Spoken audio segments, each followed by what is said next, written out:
બ્રહ્માકુમારી સંસ્થાના વરિષ્ઠ રાજયોગી બ્રહ્માકુમારી ચંદ્રિકા દીદીજીનું તાજેતરમાં નિધન થતાં આ સંસ્થામાં ઘેરો શોક વ્યાપી ગયો છે. આ મોરબી બ્રહ્માકુમારી સંસ્થાના વરિષ્ઠ રાજયોગી બ્રહ્માકુમારી ચંદ્રિકા દીદીને શ્રદ્ધાંજલિ આપવામાં આવી હતી. રાજયોગી બ્રહ્માકુમારી ચંદ્રિકા દીદી પ્રજાપતિ બ્રહ્માકુમારીમાં વિશ્વવિદ્યાલય સંસ્થામાં 48 વર્ષથી પોતાનું સંપૂર્ણ જીવન ઈશ્વરીય સેવામાં સમર્પિત કરી સેવા આપતા હતા. જેઓનું તારીખ 6/2/2025ના ગુરુવારના રોજ અવસાન થયું હતું. તેઓ સંપૂર્ણ ત્યાગી, યોગી, તપસ્વી અને નમ્રચિત્ત, શાંત સ્વભાવ, જ્ઞાન ગુણોનો ભંડાર તથા નિસ્વાર્થ સેવાભાવી હતા.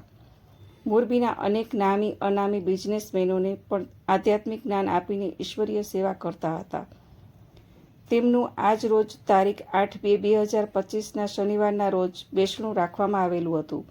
જેમાં Brahmakumari head quarter આબુથી police રાજયોગી બી.કે. Lalitbhai, Gujarat Maninagar Ahmedabad બી.કે. Neha દીદી, જામનગર બી.કે. પૂર્ણિમાબેન તથા ગુજરાતના અનેક સેવા કેન્દ્રમાંથી બ્રહ્માકુમારી કેન્દ્રોમાંથી ભાઈઓ અને બહેનો હાજર રહી શ્રદ્ધાંજલિ આપેલ છે. ઉપરાંત બ્રહ્માકુમારી હેડ ક્વાર્ટરમાં જયંતિ દીદીએ ટેલિફોનિક શોક સંદેશ આપ્યો હતો. પૂર્વ સંસદ સભ્ય મોહનભાઈ કુંડારિયા પણ તેમને શોકાંજલિ અર્પણ કરી હતી.